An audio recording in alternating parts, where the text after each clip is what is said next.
Hi everyone, welcome back to Paracord Planet. My name is Ross, and today we're going to be doing a fun weave that was actually brought to our attention by somebody who commented on a video that we had done a couple weeks ago. A big thanks to everybody who does comment on our videos, and it is the best way for us to know exactly what you would like to see on the channel. So without further ado, let's get paracording. Today we are going to be doing the Hauberk weave. I have to say, this was kind of a hard weave to find online. There's not a lot of good information on it, so I hope that this video will help you. So for our weave today, we are starting with our standard 4-strand core. Now, if you don't know how to start off a 4-strand core, in the description below, we are going to link to a video that shows you how to do either a 2-strand or 4-strand core. We're also going to be incorporating 15 feet of Imperial Red. We have our lighter and our scissors. So for the first step, we're going to take our Imperial Red, we're going to find the middle of it, and we're going to put it behind the 4-strand core. Now to start off this weave, it is a little complicated, but hopefully it'll all make sense once you see how it's done. We're going to take the right side of our working strand, we're going to put it over top of all 4 of our 4-strand core. Then we're going to make a little bit of a loop coming out of the left side. Continuing with that same paracord, we are going to go under the middle 2 core strands and over top of the 4th far right one. And I'll show you what that looks like here.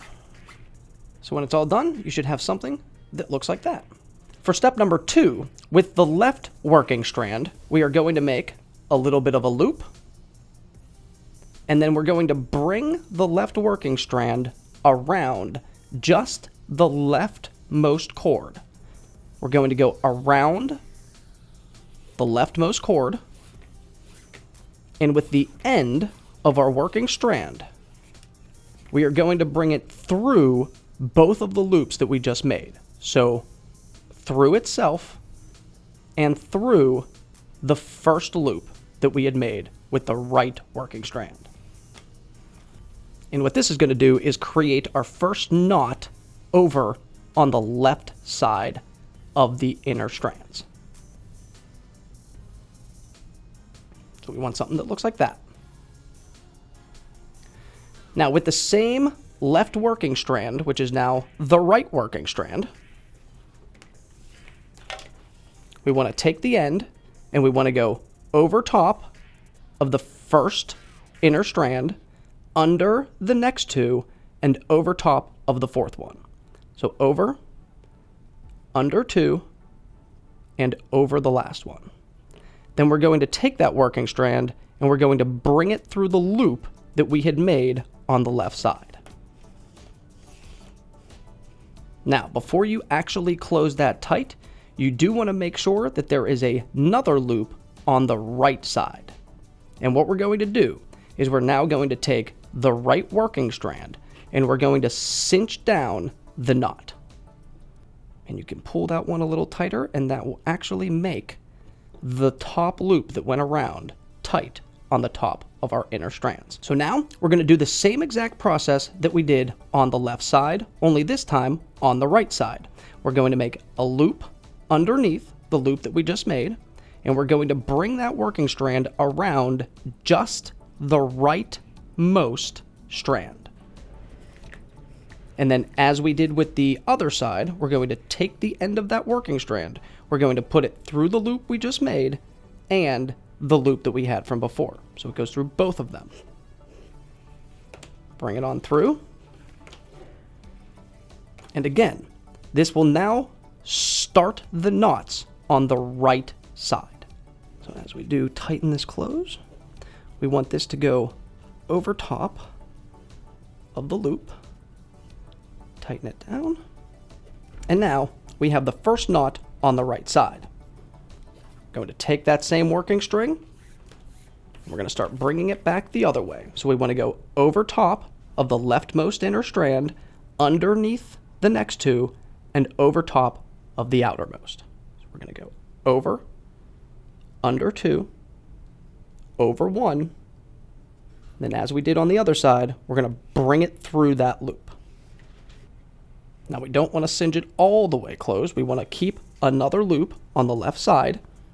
Now we're going to take the left working strand and we're going to tighten this loop on the other side.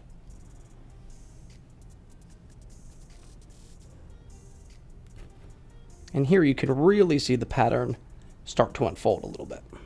So as you can see, we're right back to where we started with this weave from step 1. So we're just going to continue doing exactly the same thing that we did. We're going to take our left working strand, we're going to make that loop with it, we're going to come around the leftmost inner strand to create that first little knot. We're going to take the working strand and we're going to put it through both of those loops.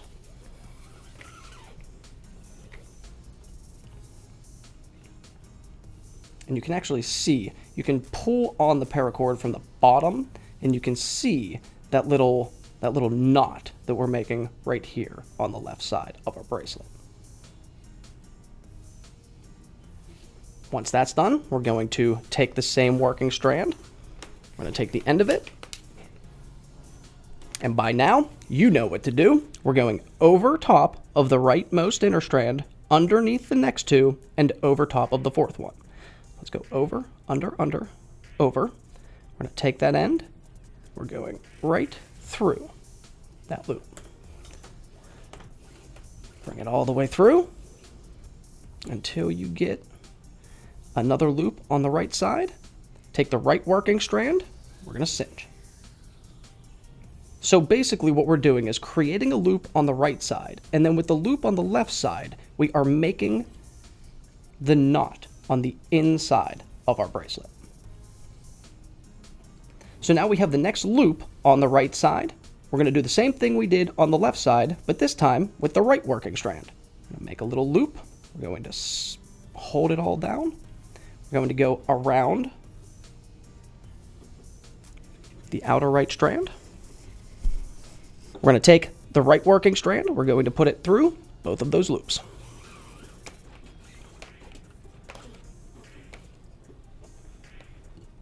Pull underneath it a little bit to get that nice little knot on the right side.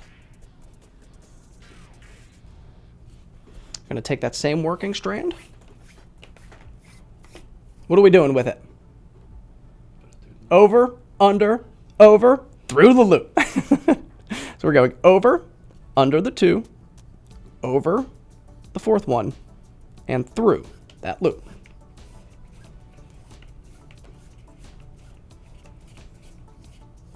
We're going to make a loop. We're going to cinch the other one. And here we are, right back to step 1. And once you've done a couple of the weaves, you're going to feel that it's just going to become second nature, and quite honestly, it's a very fun meditating thing that you could do. Sit down, do a couple weaves, do them for about an hour, you're going to feel better.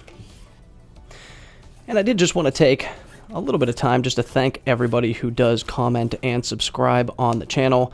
All of your comments are so fun to read every single week, and it really is the best way to know what the community of paracorders are thinking, what they would like to see, and maybe just some future projects. So again, a big thank you to everybody who does watch our videos, like and subscribe, and does comment. You know, it's one of the best parts about being on YouTube.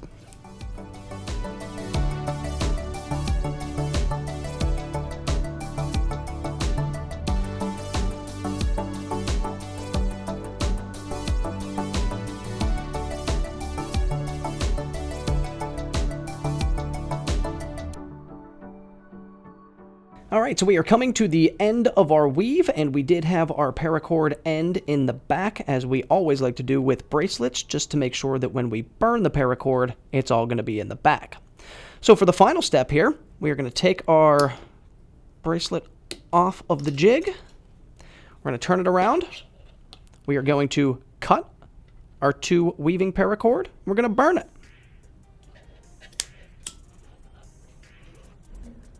So here we do have our completed Hauberk braid, and a big thank you to everybody who does comment on our videos and let us know what they would like to see in a future video. This weave, I will say, can't find a lot of information about it online, so it was very fun to just look at a couple pictures and try the weave myself. I think I did a pretty good job. Not perfect, pretty good job. One of the other things I do like about this weave, it's a very thin weave, and the bracelet feels really good. It is flexible, it is not too thick, it looks really good on a wrist, the size is perfect, so I think that this would be a great weave if you are just starting on making paracord bracelets. Thank you so much for checking out the video. If it did help you, a like and subscribe is always appreciated, and as always, you can let us know what you would like to see in a future video in the comments below. Thank you so much, have yourself a great rest of the day, and we'll see you next time.